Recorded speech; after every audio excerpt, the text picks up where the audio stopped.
Cavecast, the uncensored show for nerds of all kinds. Hello, everyone, and welcome back. This is a different podcast this week, just going to be kind of lax. We had some pretty messed up things happen today as far as tech issues. I'm not going to go super into it, but we were both feeling quite defeated, and just our energy is really low to, really kind of devote to the full process of doing a normal podcast. So this is going to be a radio show this week. But what we wanted to do was, I didn't know how this was going to work because I've tried it on Discord before, and I wanted to people ask us questions. That way we can make a question section at the end of the show or do something. And I put out something on Discord today, and there was a huge surplus of questions that came through. And I saw it as a motivation to be able to do something tonight fun that we've never done before, which is answering questions specifically in a video rather than on a live. So this is going to be very different. Eric and I are sitting in the office without a computer in here, without all the normal gear. It's very odd, but we're recording this just on the audio. So my dumb ass was waiting for you to turn the fucking computer on. Yeah. I was like, why are we just sitting here? We were both so mad about today, we didn't even get mad. No. Like, I was so furious that I just didn't. And yes, so now here we are. We're gonna do something. We're gonna something to take it off our mind. And yeah, this is actually quite cool. I'm very excited to see what people are going to ask us. So yeah, I kind of gave him a bit of a prerequisite to be fully transparent, but I also wanted to know if there was things that I really needed to sit down and think about for a minute as far as an answer to a question. So well, there's no better way to start this than with probably the one question that made me laugh the most, which was Mads Mind Freak wants to know: do you wipe front to back or back to front? Yes. Oh God! Somebody responded and said, "I swipe left to right." Just do it that way. If you click your tane, it takes a screenshot. So yeah, that was the first one. Because some of these are they're kind of funny, but some of them are pretty thought provoking. Yeah. So you read a few. That was okay. Let's start off with something simple. So Princess Mina wants to know, what is your favorite Falling in Reverse song so far? And for me, it's really a toss-up between Voices in My Head and Watch the World Burn. Zombified is good, but I find myself gravitating to those more. I'm Not a Vampire revamped and Watch the World Burn are probably top fight for top spot. It's all of his stuff, pretty much there has not been one song that I have heard from Ronnie that I have not liked. Do you feel like trying to choose a favorite Ronnie song is essentially trying to choose between your children? It's really difficult. There's no way. There's a lot of songs. Like I said, I haven't gone through all of them, but I have not heard a bad one yet. And again, that is rare for me as somebody that listens to a lot of music. Even the great Eminem has songs I don't like because I'm like, nah, fuck this song. So you can do better. You can do better. But it's just, a vibe or the beat or maybe his cadence. And I have not found that yet with Ronnie. Yeah. So, and that is kind of odd for me. I know that I've only gone through a small part of his catalog in the grand scheme of things, though. But didn't we even put something in a video? I think it was probably you that said it had to be, because you were find a song that sucks. That way we can rip it apart. It's find something that we won't like that Ronnie has written. Or one of those find us the shitty song that nobody likes and be it's still good. Well, actually, it kind of happened, wasn't it? The song Alone, and we're like, this is fire. I'm on my bed. Yeah, just oh God. I'm this song was good. What do you mean? That was the video that Mom told you, fuck you. It was. In front of God and everybody. It's on the internet forever. Forever. So let's move on here. Immortal Dom ADHD wants to know, what was the song or artist that really drew each of you into your respective favorite genres? So what was the band or artist that did it for you? Tupac. What, Tupac was the first one? Yeah. So again, going back to that whole, when my cousin Jimmy passed away, and when Alan and I were kids, he was gifted that crate of tapes and stuff. And yes, cassette tapes, motherfuckers. We're coming to terms with the fact that we're old. Yeah. So yeah. At least it wasn't 8-track, Mom. But no, it was Tupac, I hate to say it because I am not a juggalo, but ICP was in that as well. Oh. So Tupac, NWA, and I think Biggie. No, Biggie wasn't there yet. And then a little bit later, Bone Thugs and Harmony. Wow. So okay, there was a lot like of the greats at first, other than ICP. See, I don't even have an opinion on them either way. Two Live Crew was in there as well. What was it? Two Live Crew. Oh, okay. I've never heard. So, of it. so like that was part of it, and that was I believe Snoop Dogg. No, was it Doggy Style? It might have been. There was just a lot in there. We were like 10, 11, like around there. So it was like whenever those came out. So those are the few like immediate artists that come to mind that I listen to over and over and over and over again, because it was the greatest shit out, number one. And number two, the sound just drew me to it. I completely was like, who's Metallica and the Eagles? I don't want to play with you anymore. Right. So, you're Andy dropping Woody. Yeah. Oh no, I don't want to play with you. Yeah. So what about you, man? It's weird because I mean, the biggest memory I have was sitting in Sammy's bedroom. We were getting ready to play video games. We were playing Halo at that time, and she threw on Slipknot. And we blew things up and killed things while listening to Slipknot. And I didn't understand anything that was happening. I had never heard music like this before. I was not allowed to listen to music like that. How old were you? I was probably 11. Okay, maybe like 12. Yeah, so like around the same age. Because I came from a really shameful rap background where like I got into that as far as like, because I was just, this really goody two shoes kid that like listened to gangster rap, and that was because of my friend Donovan at the time. Oh yeah. So like, he was super into it and everything, and whenever we would hang out, that was my biggest rap influence. So I got really into Eminem and D12. But what ended up happening was why are you embarrassed about that? It was more not so much the music; it was me getting into it. Just because I'm going to paint you a picture. I'm hanging out with Donovan and our buddy Wade. And Wade was at that point, we're good now, but at that time he was kind of somebody that would like give me shit every now and then. He was kind of like the person I would avoid at school or something. And now I'm in, this room with him.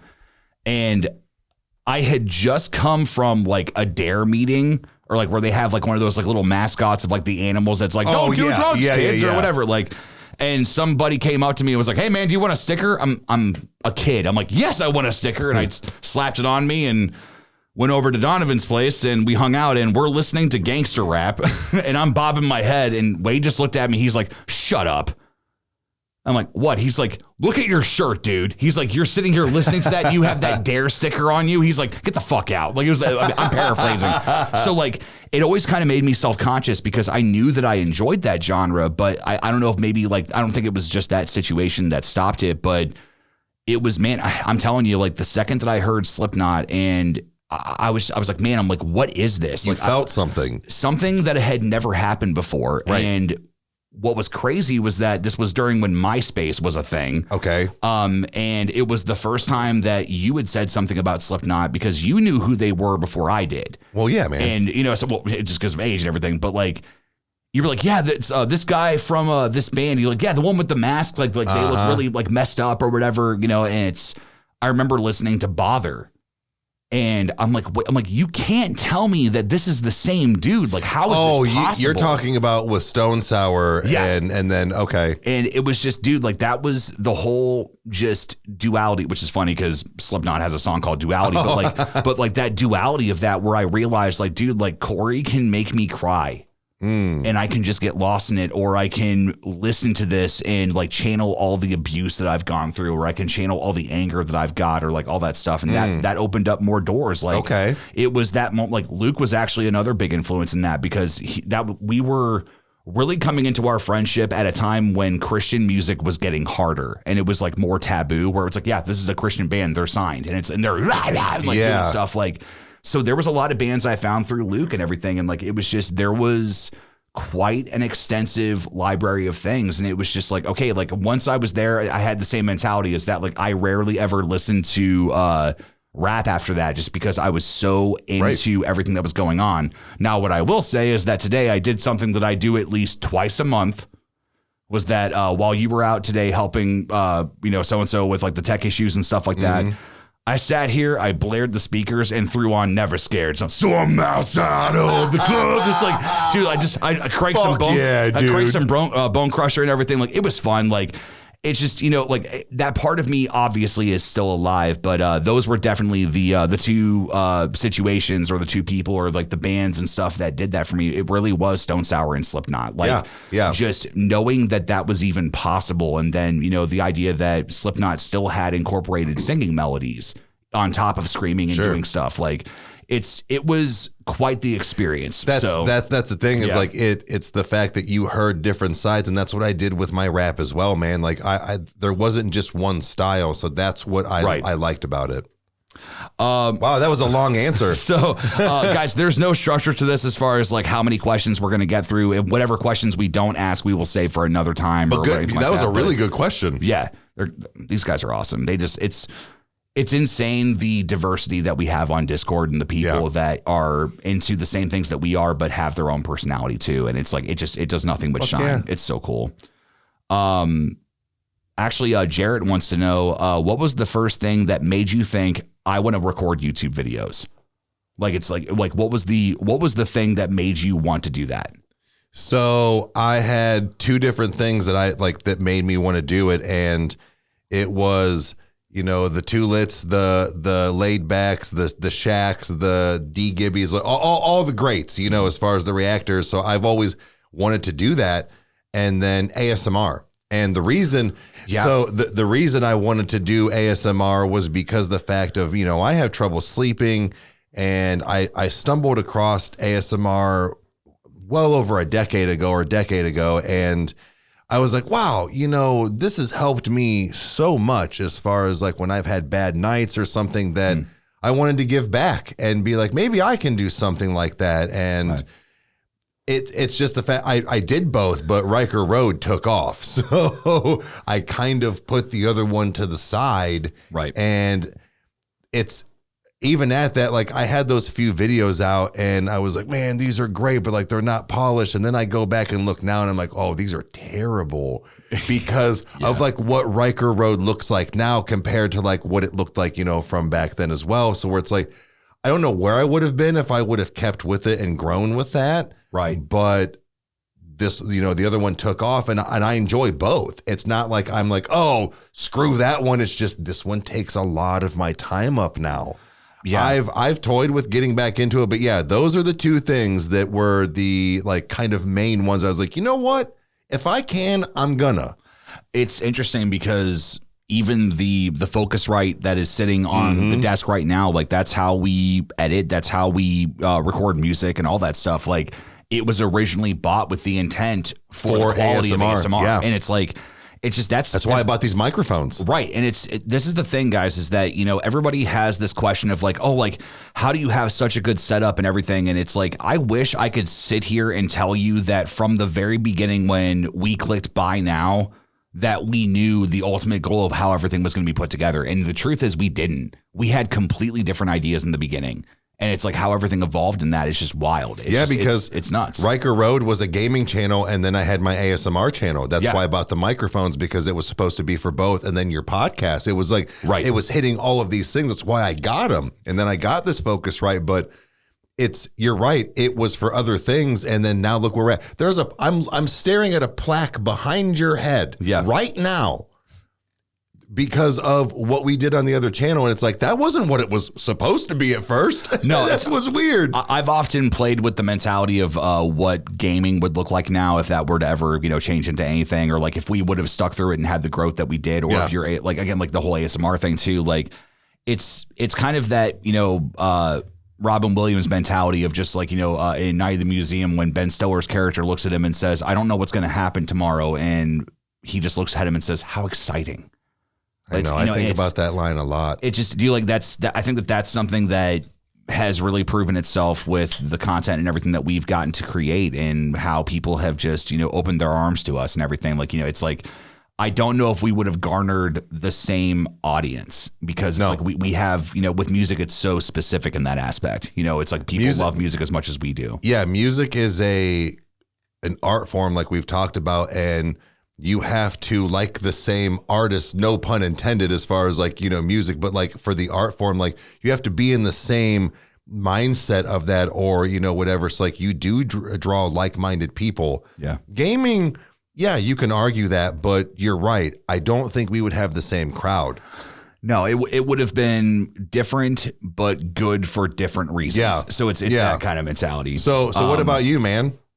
Dude, I've been making videos with Sammy since I was 12. You have been, I was saying, you have been making videos long before anything that I watched, paid attention to, followed, anything like that. Like you were kind of, I don't want to say right on the bandwagon when YouTube was a thing, but like I know that you were on YouTube trying things and having fun like very early on YouTube.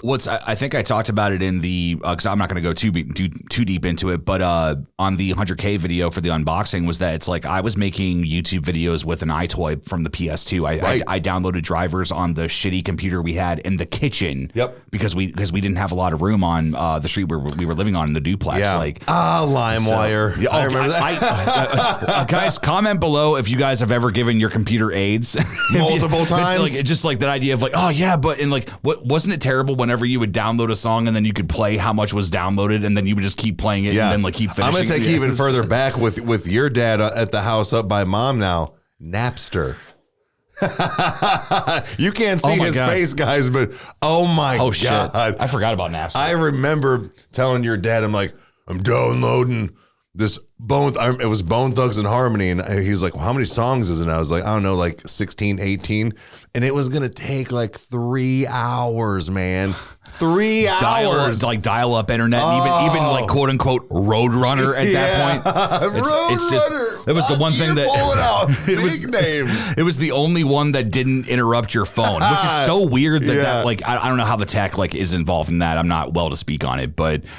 Man, it was weird because so back to it, like was there like an actual like channel or anything that like inspired, or no? I think that it was honestly like it was a big amalgam of things. Like there was no like specific one. Like Film Riot stands out to me because it really was my film school, but I didn't get into them until I really like had a job. Like when I was like maybe like 20 or whatever. It wasn't like when you started YouTube though. No, and it's what got me actually. I'm going to go back really super deep. So if there's any people that know about this, I'll be very shocked. But there was a YouTuber named Venom Fang X, and he was a Christian YouTuber that he actually was the first person that ever explained the existence of God and how you can practically prove it. Now, his argument has since been ripped apart by many people and like they've like discredited, but like what caught me was that he was basically like the idea of that saying that, look, you have to have your mindset on one of two things. Either everything came from something or everything came from nothing. And it was like an argument against like evolution and the Big Bang, where it's like, look, if you have nothing, the Big Bang came from nothing. Well, nothing produces nothing. Right. So it's like this idea that no matter what it is, like you can at least like acknowledge that there was something that made everything. Okay. And he went deeper. Like his videos were quite compelling at the time. And there were a lot of controversies with some stupid decisions that he made. Like he outright lied in a lot of videos about like different things that were happening. So like it was kind of a bad taste that was left in my mouth. But I started YouTube really because of him, because I wanted to make ministry videos and I wanted to, preach to people, and like I wanted to share the good news, all that stuff. Like, you know what? I actually forgot. You're right. Because it wasn't like Spider Kyle. It was something? Spider for Kyle. It was SPYDER for KYLE. And dude, I made a lot of really dumb decisions on that channel. I was challenging. Go find it. No, you can't, because it's Kyrite 425. I removed everything and changed the name. You son of a bitch. That's right. I know what I'm doing. Because even Luke was over last night and he was like, he's like, I know where the Spider for Kyle channel is. I'm like, no, you don't, because you don't realize that I changed the name of it and stuff. So it's like a lot of people were like, where's all these old videos? I'm like, well, they're not there anymore. So and for good reason. They're with God now. Very much. So they're in video purgatory or hell or heaven, wherever all deleted videos go. But no, that was pretty much it. It was I started getting into making Christian oriented videos of spreading the gospel, and then that turned into that I went to college, and then I started doing college vlogs, and then from that point on, it was just kind of like, throwing anything at the wall and seeing what stuck. Like Scary Stories were there for a little while, and then it became and like, they're back. Yeah. So like, I mean, it's nuts. Go check how, them out, guys. Please do. Cause especially too, we got a section on Discord too, that if you guys have a scary story that you want to submit for me to read, it has a chance to be on a video. So if you want to do that, but let's see here. Oh, Lady Kins wants to know, who would perform at your dream concert? Damn it, Kyle. That's one I was trying to think of. Oh. And you jumped straight to it. You go first. Honestly, what I would love is I would love the most odd concert ever. Like, it's like when you find out that Incubus is touring with Slipknot. Yeah. So okay. It's like that type of thing. Yeah. But there is a part of me that would love for NF to open the show. And then I would love Stone Sour to come out on the next one, and to finish off the night, I would love to have Breaking Benjamin if we're gonna do 3. That's like, because a Breaking Benjamin concert to me is the perfect concert. It's people aren't getting rowdy, like people are borderline worshiping.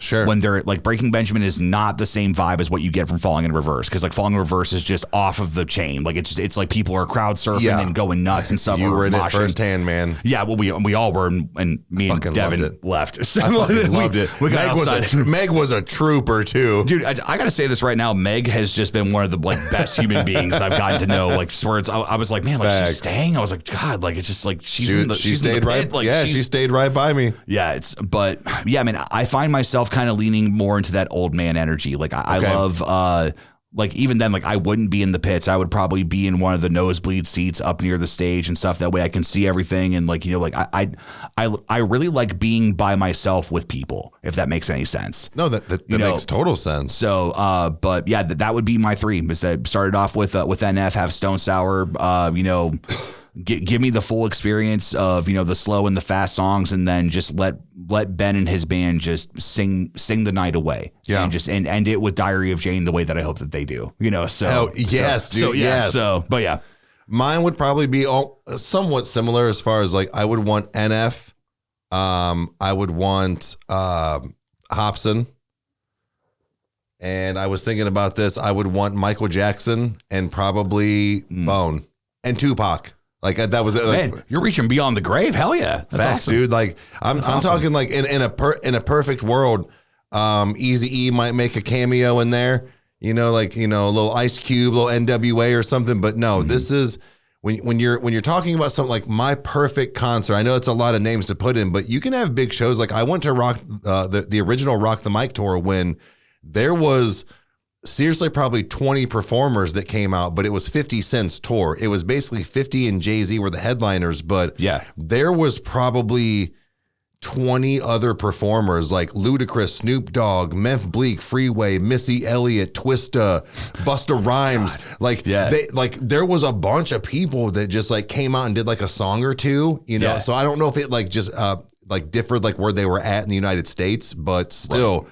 We got a lot of people, and I was like, "This is a fucking show." So, those are some of the ones that stick out to me that I listen to, that I repeat a lot. The ones that really do something, to my soul, I guess. I think that especially too, like, I mean, when you have the ability to throw all the Titans in a room or in a place, like, I mean, just being able to experience that, like, it's that, what's that joke mentality of that? Oh, like, if everybody that we think is awesome in a room, like if they all show up, it's like the room is just going to explode. Like it's like, like the awesomeness, the energy of the world is just going to, just pop it. The world ain't ready. So let's see here. Faye Penguin wants to know, what's the song or songs that have affected you? What's the song or songs that have most affected your life?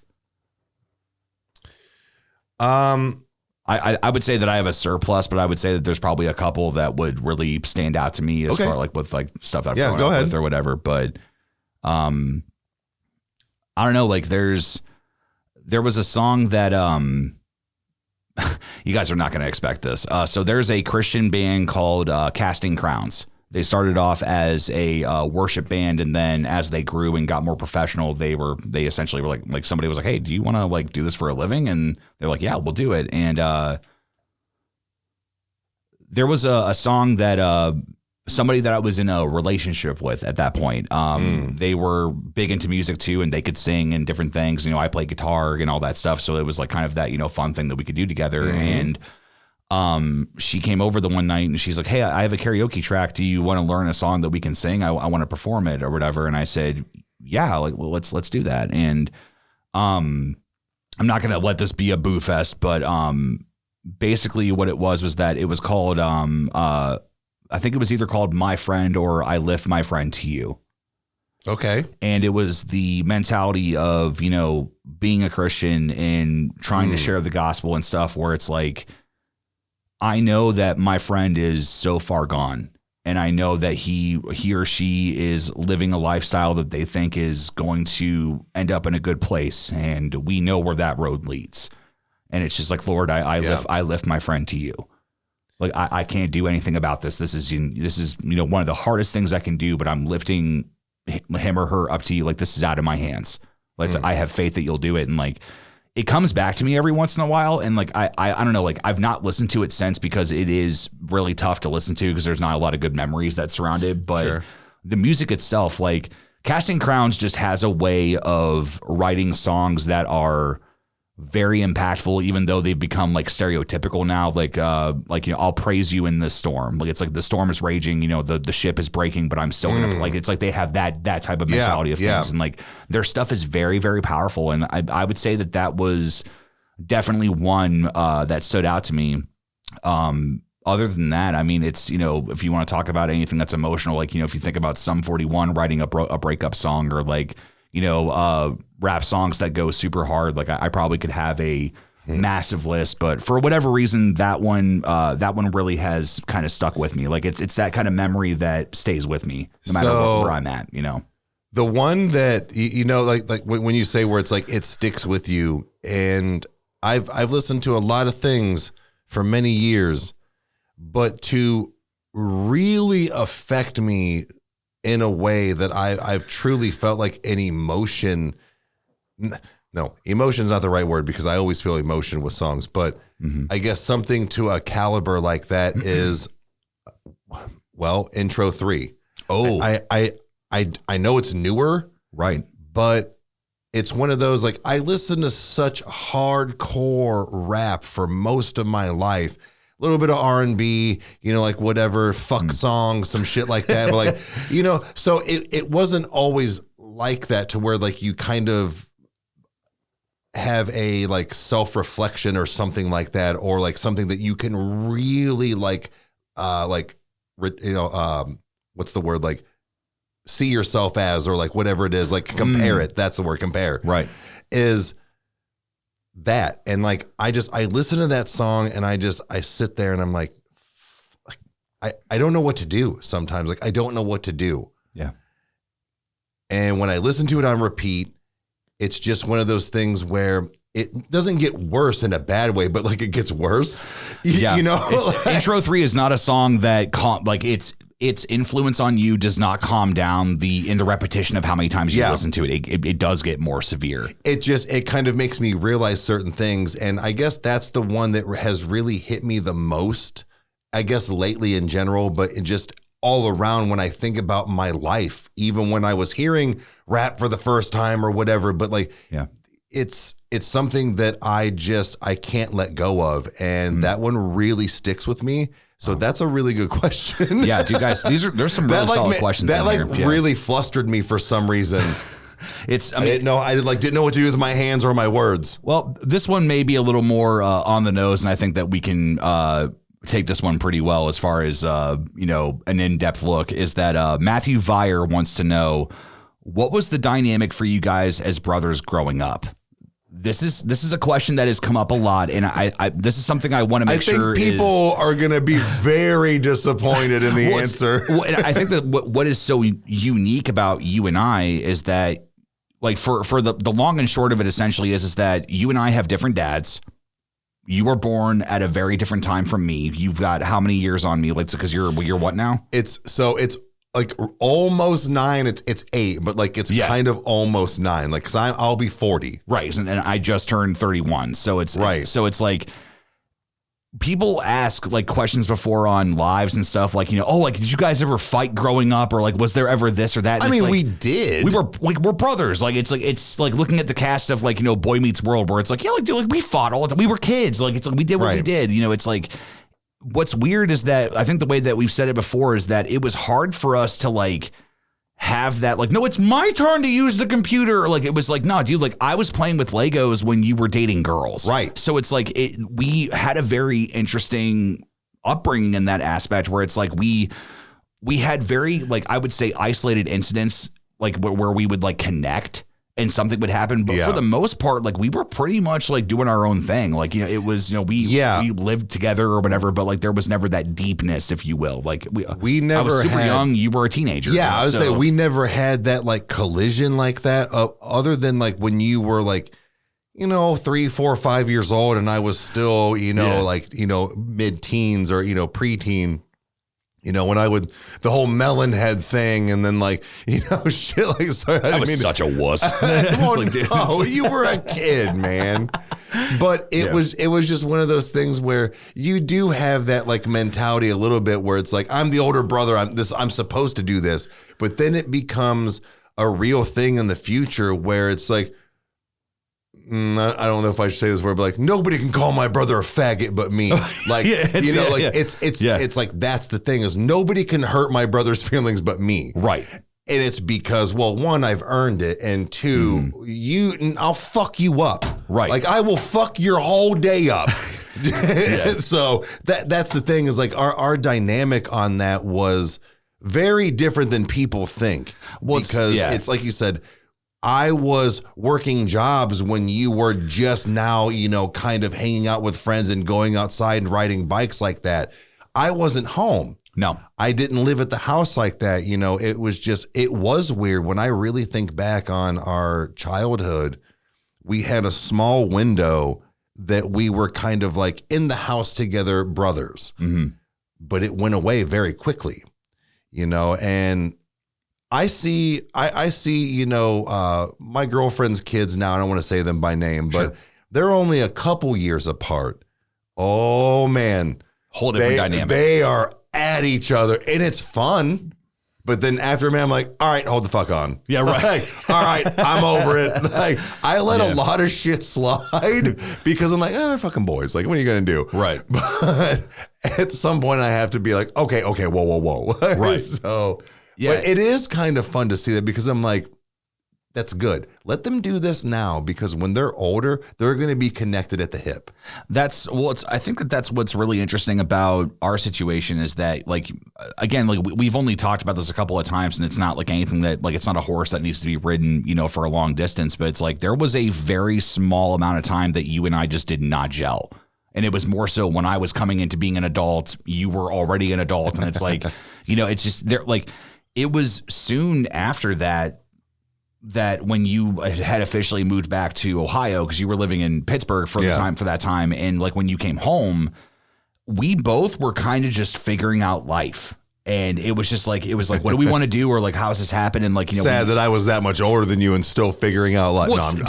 Right. But it's interesting just because, like we got to have this relationship that we never had before because we were living in a duplex. It was not the biggest place. And, my bedroom was in the basement. You had, your inflatable, bed that you had, and I had mine, or the couch or whatever. I came home with nothing, man. Yeah, and I came creeping back home to my mommy's house in duplex. Yeah. Well, do you remember the one night when we were downstairs? It was like I don't know, like 12:30 at night. Like I think maybe I came home from the bar or something like that. 100%. Yeah. But we're downstairs and we were just like fucking cackling about, I forget what we were talking about. And mom being just funny, she came to the top of the steps, opened the door. She's like, "Aye, keep it down there." And we both went, "Sorry, mom." And then I went, "Wait a minute, I'm 30 years old. Like, what am I doing?" And we both went, "Yeah, what the fuck, mom?" Like, no, that was just the fact that she loved that. Like, if she had to have, because we were just down there having a fucking riot. It was, dude, like, I finally understood what it was like to grow up with a brother that I was close with, and that it was like the first dynamic that we had actually, because like we never shared rooms, like we never like we never did. No, and it was just like it was. Now that we're adults, we're like, what's up? Like, right. So like it's weird. Like we've had moments like that. Like even like when we had those cheap ass bar stools that we sat in around the pool table, there was not enough room, and we sat and watched The Amazing Spider-Man 2. And it's like, it was one of the weirdest experiences I've ever had watching a movie, but we both knew we wanted to watch a movie. The TV was taken upstairs. We had 3 feet of clearance between the computer and the pool table that was never used. And like, it was just all this stuff. I used it. Yes, you did. Sorry, Mom, Mike. I used to bang a few chicks on that. I never once played pool on it. Kind of like Aunt Heidi's house. Surprise! It's like, dude, to me, I think that it's like that was kind of our dynamic of our relationship, was that we basically figured it out. Like, it's like we understood that it was like, all right, like I actually do like this guy. Like, it's like, so like, it's like I enjoy spending 10 minutes at a time with you. It's all good. Like, so, and now, cause there's some other questions on there that we're asking, like, how do we pump out content and like, how do we do this? Like, you guys seem to be very close. Like, are you like, like, well, whatever. shocker, like, we still live together. Right. So it's not continuously. I moved back here. I moved in with Kyle about 3 years ago. Yeah. And that was honestly what I will say is that, to kind of like put it here, is that, you moving into this house in the situation that I was in was one of the best things that ever happened to me. So it's like being able to have that. And when it finally was just you and I, we had something to where it was like, all right, this is a new dynamic, a new normal, or whatever, however you want to put it. And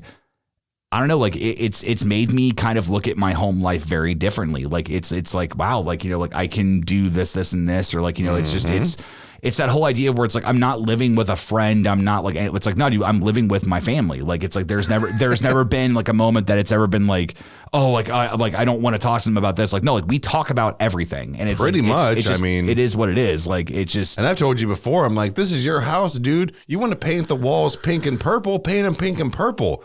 You ain't got to run shit by nobody. Right. Like, it's so yeah. I think you having that freedom also kind of helps with everything as well. Yes. I mean, at the end of the day, like to really truly like answer that question, I would say is that, our dynamic was very unique. Like it's kind of like that, like Macaulay Culkin thing where it's like, my life is very unique to me. And like we didn't have the normal bring up in that way. Like, and we're still kicking it and hanging out together now, but it's different. Like you said, we're adults now. It's not teenagers and middle schoolers. So yeah, it's weird. It's weird in a good way. We'll go ahead and end on this one, because again, tonight we were just doing this is to make sure that we're about like 40 minutes or so. So we were planning on like 30, 45 minutes or give or take, for tonight, because we want to make sure you guys had some content and to be able to, roll into the next one. I'm trying to play Call of Duty. No, same. So, but make Mamwich. So this one was really interesting, and I scrolled through all of these, and this one really did stick out to me, and it was Little Pixie Nerd. On Discord. She said, or she asks, or he asks, or whoever, but I don't know, but I'm just seeing looks like it's almost like a dog's on the picture. But anyway, this person asked. So, have you ever had a random encounter with someone that stuck with you, and what was it? Like maybe like a stranger, or just like a random thing that happened to you? Actually, yes. So I'm forgetting this gentleman's name. But when I lived in Pittsburgh, we worked on the Strip District, and there was a homeless man by choice. By choice? Yes. And I won't get into the backstory, but apparently he was like, he was a veteran, and like there was a reason. Like, he was very smart, but like, this is what he did. He was homeless on purpose, and he had been for about 10 years at this point. Holy shit. Okay. And he was older, probably 50s or 60s. And he had a shopping cart. So what he would do is I remember the one day, my ex at the time, and it was kind of the first time I'd met him, but he asked for like a cigarette or something like that. And she was like, here, take a whole pack. And he went, oh my gosh, thank you. And he went into his cart and he said, what size shoe do you wear? Because he had nice things, actually, like, because he would kind of pick and do things. He gave her like a pair of high heels or whatever. Like, he didn't take it for free. He didn't really like to accept money. He would accept meals and things like that. So he would barter. He basically bartered. Right. Yes. He was one of the only homeless men in the Strip District that the police didn't fuck with. Okay. They knew that, let's say Bill was his name. Like Bill was the only one that, now you leave him alone. He's fine. He's fine. He does his real thing and he does right. And there was also a streetwalker, a hooker. And the funny thing was I never like personally like encountered her, but I had seen her. And I remember that the beat cop and my ex were talking about her. He's like, we arrest her all the time because she's dumb. And what he said was, he's like, we've told her, and it's a real thing that, okay, I'm going to tell all you perverts a real piece of advice here. Oh my God. If you pay a prostitute, if to not get anybody in trouble, you have to record it because now you're paying her to be in your porno. Oh my God. Okay. She wouldn't do it. And she kept getting arrested. It's like, you don't even have to make it look good. Just set up a camera in the like, right. Yeah, they were right, like giving her the kingdom or the keys to the kingdom, and she didn't listen. She kept getting. So that was just another funny encounter. But that homeless man really, like, I remember him because he wasn't like anybody else or these panhandlers that you would see. Like, he was a legit person that was like, nope. I'll earn my keep. I'll do something. Yeah. So that was mine. I've got two. Which I mean, if they, I kind of had two. Maybe that's fair. Mine are drastically different.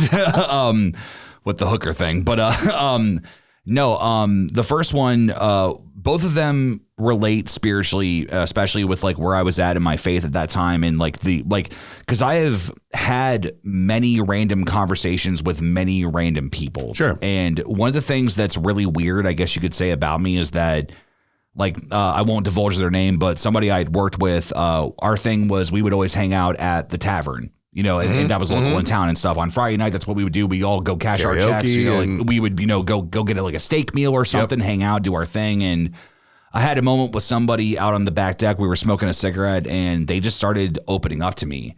And like we had never done that before. And I was like, oh, okay, well, no, let them talk. Like, they need to get this out. And about halfway through, they just shook their head and they're like, I don't even know why I'm telling you this. And I'm like, I get that a lot. And it's like that. It's something. I don't know if it's like my aura or energy. You should be a whatever. bartender. Like, I don't want to do that, but it would be fun. Like, I'm just saying, like, the conversation would be great. But the one was on a missions trip.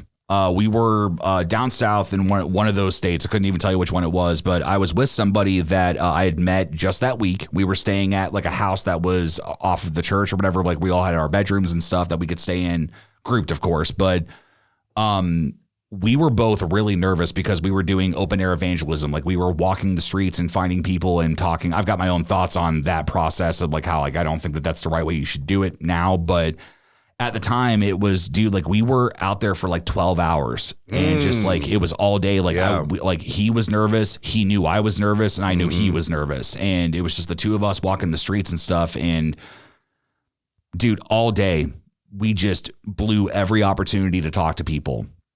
And we were out at this pier, and I remember just sitting there thinking, like, we're about to leave in 45 minutes. Like, the van is about to go. Like, if we're going to do this, we need to do this. Like, we said, this is the whole reason why we were out here. And I looked over, and on the pier, there was this gentleman. I'll never forget it. He had a brace on his arm, almost like he maybe like sprained his wrist or something. But it was all like dark and everything. Like, it was black, and he was sitting with his head in his hands. And I think the gentleman's name I was with was Andrew, for sake of argument. I looked at Andrew. I'm like, let's go talk to him. I'm like, he looks like he's kind of in a rough spot or whatever. Maybe we can just pray with him or something. Like, maybe if he even wants it, like, give him encouragement. He doesn't know us from Adam. Like, this guy has never met us. I've never met him. And dude, we walked up to him. I know for a fact, I remember this guy's name. His name was Terry. And you don't remember the person you were with that you spent the missions trip with, but you remember the stranger's name. Yes, sir. 100%. I remember exactly what he looked like. If I had a pen and paper, I probably could draw you a very crude drawing of what he looked like. Or Devin. Right. It's like that whole, like, well, he had big brown eyes and he had, I walked up to him and I was like, excuse me, sir, me and my buddy Andrew are down here. We're with our church and we're just, praying with people that need it, or like, we're just, down here to talk to people. I'm like, do you mind if we talk to you for a minute? And he just smiled and shook his head and he went, sit down. and we both sat on the opposite sides of him. And I looked on his left arm, and on the inner part of his forearm, he had the fish, the whole like symbol of like, the Jesus fish, but it was like tribal. It had like this cool shading to it or whatever. It was a very modernized version of it. And he went, "You guys don't understand what you just did for me right now." I don't remember what he was going through. I don't remember why he was upset or what was going on, but he went down to the pier to pray. Oh. And we sat and we talked with him, and he led us in prayer. Okay. He grabbed us by the shoulders, and he's like, "Lord," he's like, "I want to thank you for my new friends, Kyle and Andrew. You knew this was going to happen, and you knew I was struggling with this, and you brought me encouragement." And it was just one of the weirdest situations that had ever happened. And like, when people ask me about my faith, and they're like, well, how do you know? I'm like, how do you explain this? Like, we were in a town that had like, I'm pretty sure we were in Nashville. Now that I think about it. So it's like, that's kind of like, quote unquote, if you want to call it like maybe a version of like Sin City. People are down there and partying and doing their thing and stuff. And we found the one Christian dude that was in a bad way, and we were an encouragement for him. It was just, it was insane. Like, I've thought about him a lot, and I didn't have a cell phone at that time. I was younger. So it's like, I don't have a way to even get a hold of him. I don't know if he's even out there. I don't know if he's even still alive. Like I don't know anything about him, but, since you had to, I'll divulge mine quickly, for the second one, was that, it actually happened at our local Family Dollar. And you can take what you want from this story and think whatever you think. I have my opinions of what I think happened, really. But I was stocking shelves because I worked part-time at Family Dollar, and I heard the bell go off. We hadn't had, however many customers. It was a slow day. It was like a Sunday or something. Mm-hmm. And I saw that there was maybe like an older woman. Maybe she was probably like maybe like 40s or 50s or something. Like she maybe looked like mom or whatever. Like she was well put together. It looked like she had had some minor mileage on her or whatever. But Mom, he just said you had mileage on you. So we all got mileage. And ground him. And I heard the bell and I went, oh. So I threw the box down and went to go run up to get in the area for the cash register, and I slipped. And I was like, I caught myself, and I kind of laughed. I was like, that was scary. And they just looked at me and they went, and motioned their head down for the stuff for me to scan them. And I'm like, oh, great. We got a fun one. So I was just like, no. And I started scanning stuff, and this woman looked at me and she said, "How long have you been here?" And I said, I've been here for probably about 6 hours. I'm like, we're getting ready to close up in about an hour. And she's like, and she looked at me. Now, mind you, I do have a name tag that has my name on it. She looked at me and she went, "No, Kyle, how long have you been here?" And I went, "At Family Dollar?" And she went, "Yes." And I said, at this point, I'm like maybe like 6 months I'd been there. And she looks down at the ground and she goes, "Okay." Looks back up and goes, "You're going to be rich, right?" What the fuck? And I kind of laughed it off. I'm like, well, that would be nice, wouldn't it? Trying to be like the whole, the Chris Farley, like, well, you never can tell, can you? So and I tried to deflect it, and she went, "No, it'll happen." What the fuck, man? When were you going to tell me this? And I thought I did, but no, she then looked at me and she's like, money's not everything, right? Yeah. And I went, "Yes, ma'am, I do." And she went, "Okay, thank you. Have a good night." And she left. There was no context. There was nothing that would explain. I've never seen this woman again. Her face was so different. Like, I don't know how to explain it. Like, I've never seen anybody that looks like her. And again, if you're going to take a, biblical route with this, was that I found a verse later on. Unfortunately, I don't have the reference, but I can't remember who's writing it, but they essentially said, "Be kind to everybody that you meet, for those in the past have entertained angels and not known it. And I don't know if that even means anything or whatever. I mean, like, again, if you're going to take the word of God as truth, then obviously that should mean something. But I don't know, man. Like, those were the two situations. Like, that last one was really odd. Like, it still comes back to me to this day, like Terry does, where I'm like, what was that? Like, even if it was somebody that was messing with me, like, she was so genuine and serious. Right. Like, she was not laughing at all. She was deadpan, just like, no, it's going to happen.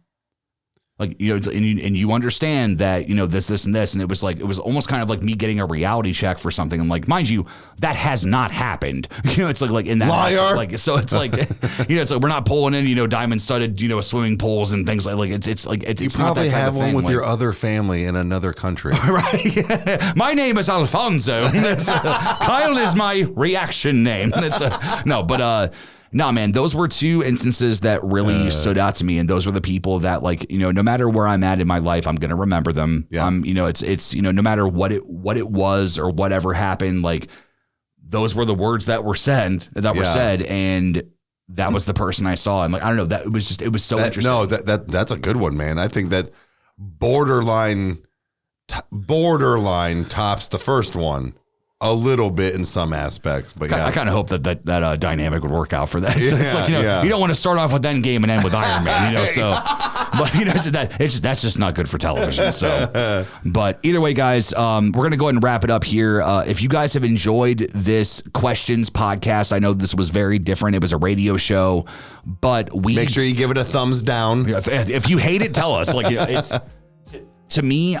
What I'm really looking for with this podcast is that we do want to build structure like what we've done on Riker Road, where it's like, no, dude, what if we do have a questions thing every week where, like, people can ask us questions? Like, if we put something up where it's like, hey, this week we're doing questions on this paranormal thing. Like, what are your questions? Or like, or this artist or this movie or like things like that. Or it's being able to be more engaged with you guys and to be able to just make content that, number one, that you're going to want to watch, but also that you are going to feel like you're a part of. So that's really kind of my goal is I want to make sure the Cavecast has its ability to stay connected to its audience, no matter what it's doing, no matter, like, you know, who we're talking to or, you know, what we're talking about. And tonight was definitely a different one. Thank you guys for bearing with us, you know, through this day and stuff, just because, like, today was really rough, but we wanted to be sure that we gave you guys something. And as I end every episode, or the majority of them, Eric, is there anything that you would like to say to the audience before we sign off? Share the shit out of this. No, nothing really, man, other than just this was fun, and I hope we get to do this more. So cheers, guys. Yeah. All right, guys. Thank you so much. We will see you guys in the next one.